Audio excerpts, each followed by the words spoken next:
The year was 1863, in the heart of New England. The Civil War raged far away, but its echoes reached every household. For the Hendersons, the war meant scarcity, uncertainty, and the desperate hope of starting fresh. Jonathan Henderson, a tall, broad-shouldered man with stern eyes and a quiet dignity, inherited his late uncle's countryside estate. Tired of the unrest in Boston, he packed up his family, his gentle wife Margaret, their curious teenage daughter Eleanor, mischievous son Samuel, and tender-hearted 5-year-old Rose, and moved into the old estate on the outskirts of town. The house was imposing with peeling paint and shuttered windows, but Margaret found charm in its wide porches and tall chimneys. Behind the house stretched orchards gone wild, and, most strikingly, a sprawling garden that seemed alive with unnatural beauty. Roses, lavender, lilies, and marigolds bloomed all at once, as though time itself had forgotten to wither them. That first evening, as Margaret tucked little Rose into bed, the child whispered, "Mama, the garden feels like it's watching us." From their very first days, the garden drew attention. Margaret often found herself staring at it from the kitchen window, unsettled by how it looked more carefully tended than the rest of the neglected estate. One afternoon, Eleanor lingered near the lavender bushes and thought she heard faint giggles. Children's laughter, carried by the wind. Samuel, more daring, claimed he saw movement at dusk among the flowers, like shadows playing hide and seek. Jonathan scoffed at their imagination, saying the war and move had left their minds restless. But Margaret couldn't ignore her children's unease. Each night the garden seemed to hum, as if whispering secrets too soft to catch. When Jonathan introduced himself at the local church, the townsfolk greeted him politely but grew cold when they learned where he lived. At the general store, Jonathan overheard whispers, "The Henderson place? They've moved in," followed by uneasy glances. Old Mrs. Crowley, the seamstress, muttered under her breath, "Some gardens should never be tilled again."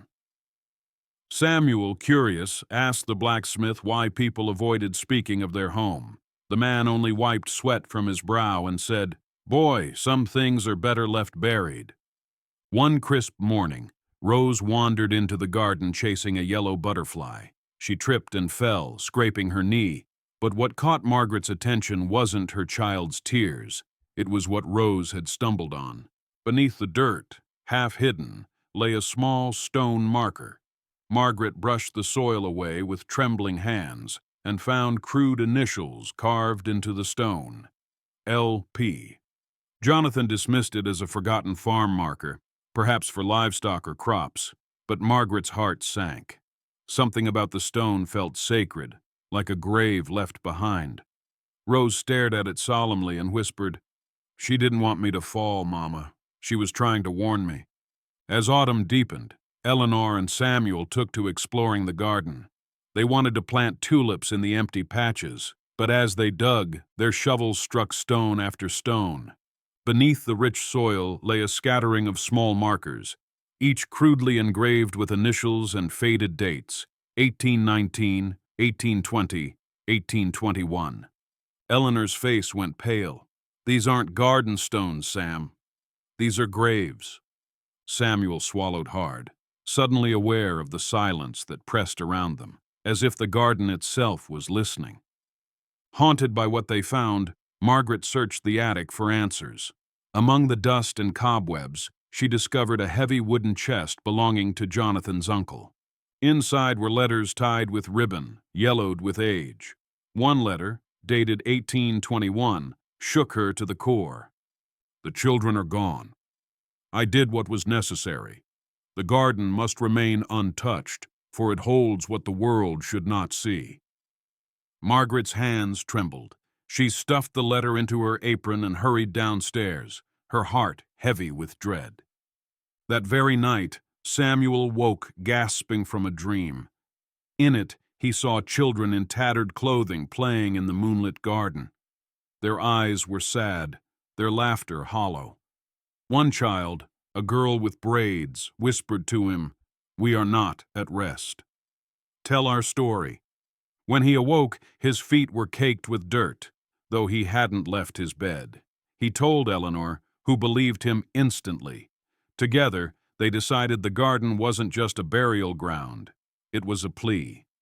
Margaret showed Jonathan the attic letter, his face drained of color, but he tried to hold firm. "My uncle. He was always a strange man," Jonathan admitted. "Perhaps he buried children who died of fever. It was a terrible time." But Margaret pressed harder. "And what of this? I did what was necessary. That isn't the language of mercy, it's confession." Jonathan grew defensive, torn between protecting his family name and facing the truth. He insisted it was best to leave the past untouched. Yet, for the first time, he seemed shaken by his uncle's shadow. Desperate for answers, Margaret went to Pastor Whitfield, a frail man with sorrowful eyes. At first, he refused to speak of the Henderson estate, but Margaret begged, tears in her voice. Finally, the pastor sighed heavily and said, "In 1819, when fever swept the town, orphans from the poorhouse were sent to your uncle's care. He promised the church he would feed them, shelter them. Then, they vanished. Records say he sent them away to another parish. But we all knew. They never left. The garden held them." Margaret's heart broke.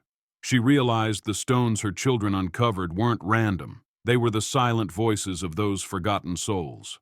Back at the estate, Eleanor, shaken but determined, began documenting the initials from each marker in her journal. Night after night, she searched through church records and old town ledgers. Slowly, she matched initials to names: Lucy, Peter, Anna, James, Mary. She read the names aloud each evening, as though keeping the children alive by remembering them. Rose would sit close, clutching her doll, and whisper after each name, "Good night." Margaret, listening from the doorway, felt tears sting her eyes. She understood then. These children weren't haunting them out of malice. They were waiting for someone to finally speak their names, to say, "You mattered." A storm rolled in one night, the wind rattling shutters and rain thrashing the garden. Jonathan, unable to sleep, walked to the window. His breath caught in his throat. In the lightning's flash, he saw faint, translucent figures standing among the flowers, children with pale faces, hollow eyes, and outstretched arms. They didn't move, didn't speak, yet their presence filled the air with unbearable sorrow. Margaret joined him, clutching his arm. Her voice trembled. "They don't want revenge. They want peace." For the first time, Jonathan could no longer deny it. The garden was not simply haunted. It was crying for release. The Hendersons shared their discovery with the townsfolk. Some gasped in horror, while others turned their backs. "The past should remain buried," one farmer spat. "Digging it up will only curse us all." But others, especially those whose families had long whispered of missing children, demanded justice. They wept as they heard names Eleanor uncovered. The town was torn in two, between silence and truth. Jonathan stood at the center of it, realizing his family could no longer hide in shadows. One morning, panic struck. Rose's bed was empty, her doll abandoned on the floor. The family searched the house frantically, calling her name. Samuel, sprinting to the garden, froze. There she was, kneeling before a grave, her tiny hands pressed to the stone. "She's not lonely anymore," Rose said dreamily. "The children like when I visit. They say we must set them free." Jonathan scooped her up, heart pounding. He realized the children's spirits had reached even his youngest, pulling her toward their unfinished story. At last, Jonathan resolved to act. With lanterns and shovels, the Hendersons and a few brave townsfolk entered the garden. As they dug, the truth emerged. Beneath the roots lay small wooden coffins, weathered and fragile. Each one contained the remains of a child, their lives stolen too soon. The townsfolk wept openly, the weight of years of silence breaking all at once. Every shovel of earth felt like both a wound and a healing. And still, the garden's fragrance grew stronger, as if the souls buried there knew they were finally being uncovered. The church bell tolled solemnly as the Hendersons led a procession carrying the children's remains. Margaret, with hands steady despite tears, had sewn small white shrouds. Eleanor read each child's name aloud at the graveside, her voice trembling yet strong. Lucy, Peter, Anna, James, Mary.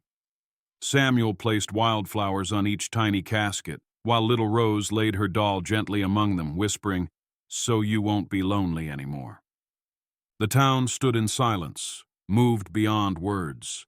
For the first time in decades, the lost children were honored, not forgotten. After the burial, the Hendersons returned home, unsure what awaited them. But the garden had changed. Where sorrow once lingered, it now bloomed with breathtaking beauty, colors richer, fragrances sweeter, and sunlight seeming to linger upon the petals. Margaret knelt among the flowers, tears streaming, and whispered, "It's no longer a graveyard, it's a memorial." From then on, the garden was no longer a place of dread, but of peace, a reminder that truth and compassion could transform even the darkest of places. Word spread quickly. People who had carried guilt or suspicion for years came forward. Families whose ancestors once wondered about lost brothers and sisters wept at the monument erected in the churchyard. The division in the town slowly healed. Where there was once silence and shame, there was now remembrance and unity. And the Hendersons, once whispered about as cursed newcomers, were seen instead as the family who brought light to forgotten shadows. Jonathan, who had carried the shame of his uncle's bloodline, stood before the children's monument one evening. "My uncle brought disgrace to our name," he confessed, his voice breaking. "But today, we gave those children back their dignity. And perhaps I can learn to be the father my own children need." Samuel, hearing these words, felt something shift inside him. For the first time, he saw his father not as a stern man chained to duty, but as a man learning to be tender and brave. That night, Rose stirred in her sleep. Margaret leaned close as her daughter whispered with a smile, "Mama, they're gone now. They said thank you." Margaret brushed back her hair. "Where did they go, darling?" Rose pointed upward with her small hand, her eyes still closed. "Home!" And with that, she drifted into the most peaceful sleep she'd had since they arrived. Years later, Eleanor, grown into a thoughtful young woman, wrote a memoir titled "The Garden That Hid Children's Graves." She ended with these words, "We cannot change the sins of those before us, but we can choose to bring truth, compassion, and dignity to light. A grave can hold silence, but love can make it speak again." The Henderson garden remained a place of beauty, visited by townsfolk who brought flowers, not fear. It became a symbol of hope, a reminder that confronting the past with courage could heal wounds across generations. And so, what began as a house shadowed by whispers became a story that lived on for decades, a tale not of horror, but of redemption, love, and the power of remembrance.